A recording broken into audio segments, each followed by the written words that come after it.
Another 5-minute mystery.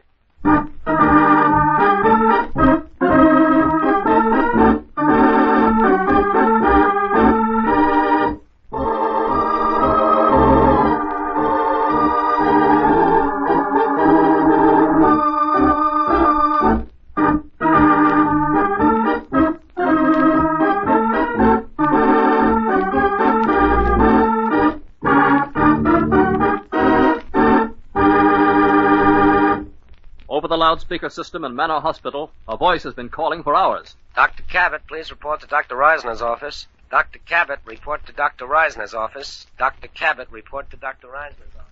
I've had a call out for him for several hours, Mrs. Cabot, but we haven't been able to locate him. I'll let you know as soon as I hear anything. Goodbye. Oh, yes, Miss Burdick. Dr. Reisner, come quickly. Dr. Cabot's been murdered and all the radium stolen. What's that?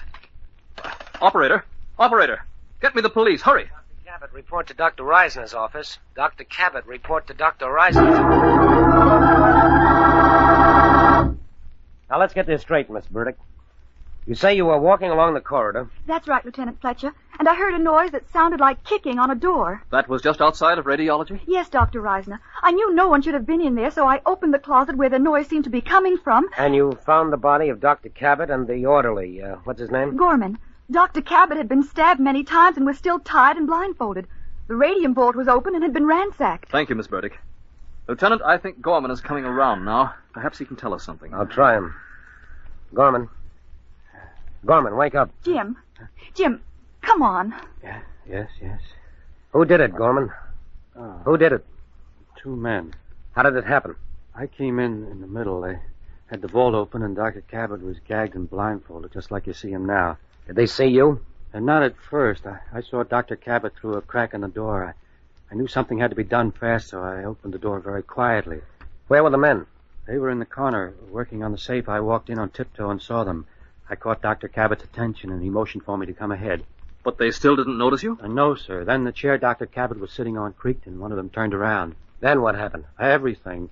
First they grabbed me and bound and blindfolded me just like Miss Burdick found me, and then Dr. Cabot began to struggle. Did he get loose? No, Dr. Reisner, but for a moment it looked as if he would. They got very panicky and stabbed him with a scalpel. Both of them or only one? No, it was the younger one. I see. For a moment I thought they'd use that knife on me, but they gave me a hypodermic needle instead. That knocked me out till Miss Burdick found me. Do you think you can describe the men, Gorman? Oh, sure. But do you mind if I rest before I do it, Lieutenant? Never mind, Gorman. I won't let you overtax your imagination. Instead, I'll arrest you right now for the murder of Dr. Cabot. Why did Lieutenant Fletcher arrest the orderly Gorman? In a moment, he'll tell you himself. But first...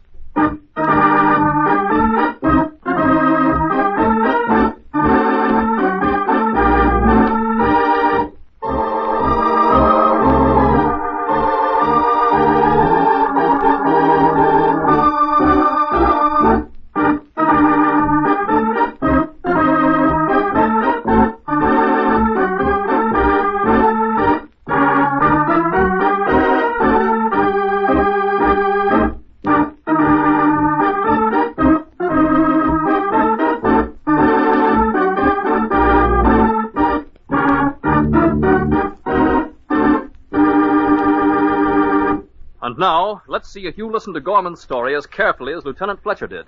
But, Lieutenant, I don't see how you knew Gorman wasn't telling the truth. Gorman said that when he entered the vault, Cabot motioned for him to come ahead, but Cabot was wearing a blindfold.